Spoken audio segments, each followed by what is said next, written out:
This Friday, 9th of December at 10 p.m. local time in Qatar, Argentina will look to secure a spot in the semifinals against the Netherlands at Lusail Stadium, the venue of the World Cup final.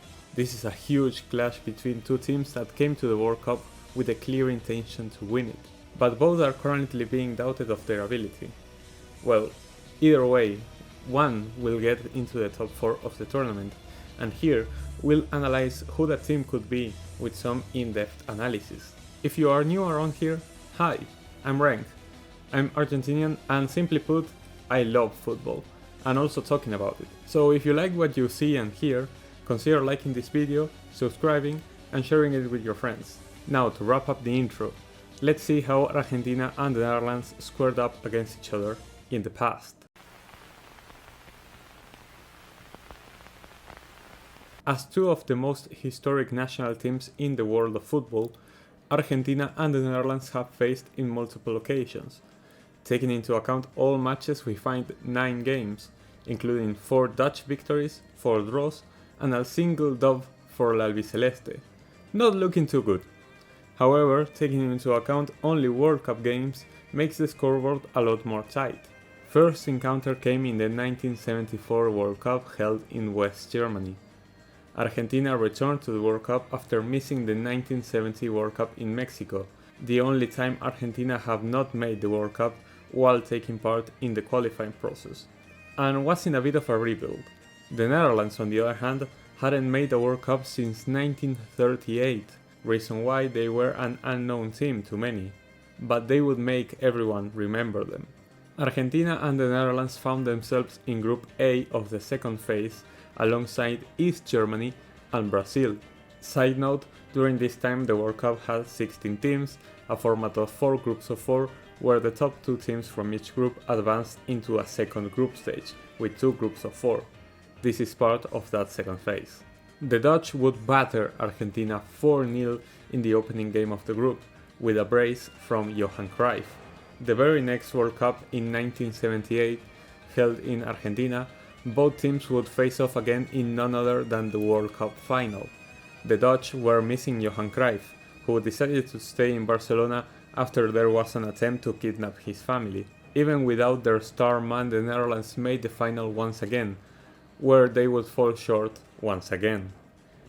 In front of their home crowd, Argentina would win 3-1 in extra time after a goal from Kempes, an equalizer by Naninga, before Kempes gave Argentina the lead once again after a beautiful play, and then Bertoni scored a third to close out the game and give Argentina its first ever World Cup trophy. 20 years later in France, the two teams would play again. Dennis Bergkamp scored one of the most beautiful goals of that World Cup, one of the most remembered as well, as it gave the Dutch the late winner and their ticket to the semifinals. In the 2006 World Cup held in Germany, Argentina and the Netherlands would share the group of death with the Ivory Coast golden generation of Kolo Touré, Yaya Touré and Didier Drogba, and the wildcard of Serbia and Montenegro. With both teams already qualified in 6 points, the two wouldn't pose much of a threat to each other in a 0-0 draw that would only be remembered for having so many legends of the modern sport play at the same time.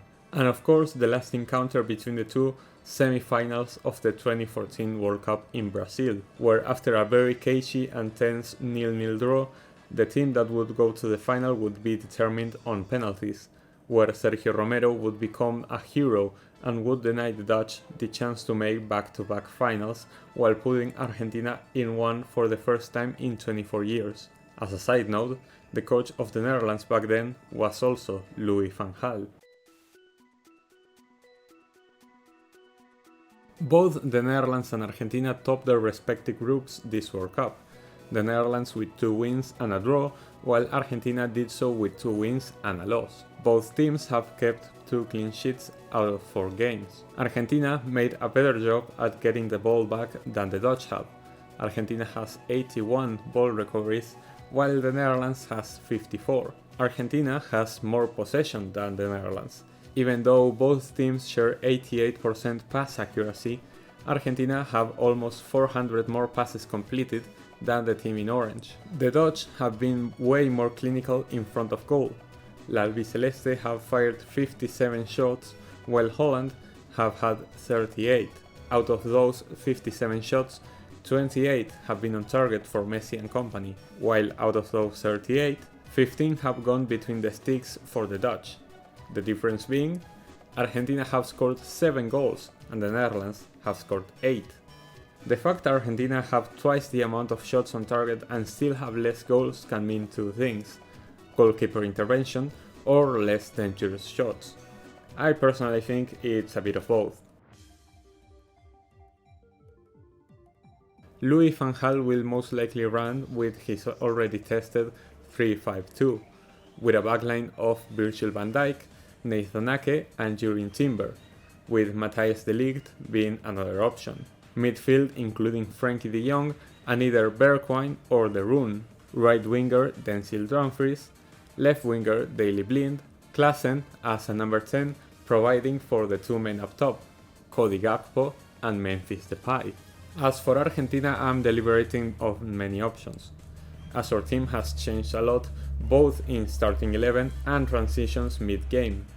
The main doubts in the Argentinian camp are Ángel Di María, who didn't take part in the game against Australia, and Rodrigo de Paul, who felt a muscular discomfort during the last training and is also in doubt for the game. If Di María ends up playing, we will probably see the same formation we saw against Poland. Centre-back duo of Otamendi and Romero, Molina right back, and Acuña as a left back. Leandro Paredes would come back to that CDM role with Enzo Fernandez and McAllister completing the midfield.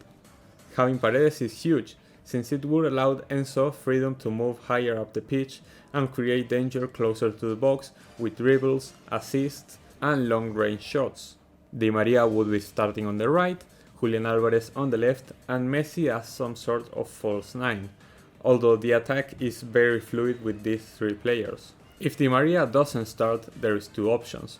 Number 1, bring on Ángel Correa, the player that fits Di María's style the most, although maybe we could finally see Paulo Dybala make an appearance if this was the case. The second option would be the more drastic style change. 3 at the back. With Lisandro Martinez, Argentina has the capability to play 3 world-class centre-backs. Not only that, Lisandro being left-footed helps a lot with distribution to stars of play with Enzo and Acuña. But Acuña has to be very sharp on the day to pull this off, or else Argentina will basically be missing an entire man up top. How likely is it that we see this formation? Well, Argentina played most of the second half against Australia with this exact 11. And Scaloni has shown himself very satisfied with how the team performs in this system. However, it seems more of a formation to hold onto a lead rather than to get one, so I think it's very unlikely we see this kind of formation from kickoff. In conclusion, this promises to be a great game that could go down in history. This is the first true test for both teams who have up until this point played against quote-unquote weaker opposition, and both have left many doubts in the eyes of neutrals. Both teams are convinced they'll come out victorious, and both know this is the game to win if they want to have a shot at the trophy. My prediction? You thought?